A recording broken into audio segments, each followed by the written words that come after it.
سلام، خوش اومدیم به اولین ویدیوی کانال یوتیوب من. خب بریم بیوگرافی از من داشته باشیم تا من رو بشناسین. خب بچه اول از همه بگم که ما قرار ویدیوام رو بیشتر توی این مکان بگیریم، ولی جای دیگه هم میتونیم بگیریم. قرار بیشتر توی این مکان بگیریم. اونجا اتاقمه که حالا روم تورش هم تونستم براتون میگیرم. خب بچه بریم بیوگرافی برام. خب بچه من مهدیسا، متولد 1393، 11 سالمه، دارم میرم کلاس 6م، نیمه اولی هستم. 21 اردیبهشت به دنیا اومدم.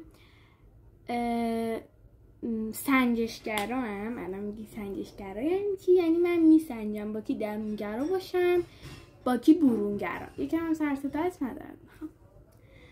یه دونه خواهر بزرگتر از خودم به اسم مائده دارم. 16 سالشه، یعنی داره میره تو 16 سالگی. تولدش هم نزدیکه، 12 مهر.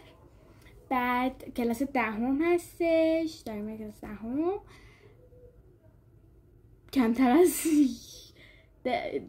کمتر 20 روز دیگه داره میره کلاس 10. بعد دیگه کرد زندگی میکنم. یه دونه پیج اینستاگرام دارم که آیدیشو این بالا براتون میذارم. اونقدر پیشرفت نکرده ولی شاید با حمایت های شما پیشرفت کنید. پس حمایت هم کنید. بعد دیگه که آیدیشو اینجا گذاشتم میذارم براتون. عاشق کتاب خوندن، هنر، عروسک، یعنی انقدر عروسک دارم که اتاقم جا نیست. نصفشو میذارم پشت کمدم. حالا رو میتونم بگیرم نشونتون میدم. بعد اینکه عاشق چیزای چرت و پرتم، پلاستیک مزخرف، خیلی چیزای چرت و پرت دوست دارم. بعد دیگه همینه دیگه. کلاسایی که میرم زبان انگلیسی میرم. بچه رقص میخواستم برم ولی چون با تایم زبانم، یعنی من میرفتم رقص. مثلا مدرسه ها سال پیش که شروع شد اسفند ماهینا بود، من دیگه نرفتم. بعدش موند خرداد ماه رفتم ثبت نام کنم، دیدم تایمش با زبانم یکیه. حالا مدرسه ها شروع شد، امکان داره تایمش عوض بشه، من دوباره شرکت کنم داخل. ولی من نزدیک 2 سال توی کلاس رقص فعالیت داشتم. توی کلاس بازیگری رشته فعالیتی هم فعالیت داشتم که 2 مدرک بازیگری دارم، مقدماتی و پیشرفته. یه تئاتر اجرا کردم دیگه.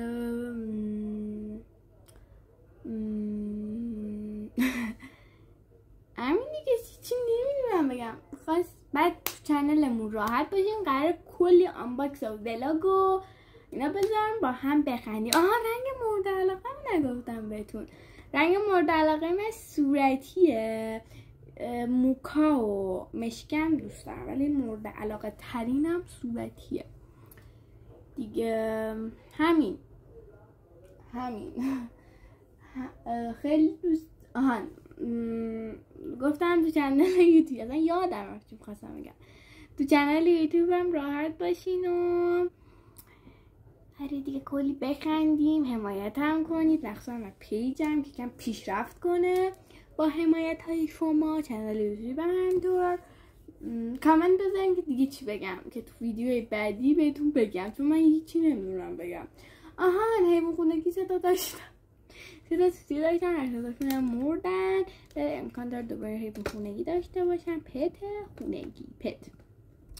دیگه خیلی دوستتون دارم. فقط این ویدیو بر آشنایی با من بود. مرسی که تا آخر ویدیو نگاه کردید.